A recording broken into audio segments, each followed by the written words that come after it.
समाजातील मुलाचा बायोडेटा आहे. या मुलाचा जन्मतारीख आहे 1987. सेकंड मॅरेज आहे.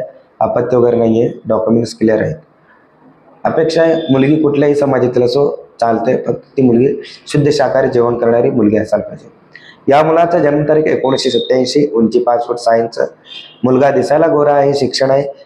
D.Ed झालेलं आहे आणि स्वतःचा व्यवसाय आहे. त्या बिझनेसमधून उत्पन्न महिन्याला 40 ते 50 हजार रुपये कमवत आहे.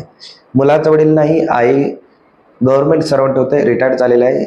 या मुलाला एक भाऊ एक बहीण मॅरिड आहे. तर मुलाचं प्रॉपर्टी सोलापूर सिटीमध्ये 7 खोलीचं घर आहे आणि अपेक्षा आहे मुलगी कुठल्याही समाजातील असो चालते, फक्त ती मुलगी शुद्ध शाकाहारी जेवण करणारी मुलगी असायला पाहिजे. त्या मुलीचे शिक्षण कमीत कमी 10वी पुढे असायला पाहिजे. जर कोणी या स्थळाबद्दल इच्छुक असाल तर तुम्ही नक्की व्हॉट्सअप करा, नाहीतर येऊन भेटत असेल तर येऊन भेटू शकता. स्थळ आहे सोलापूर सिटी.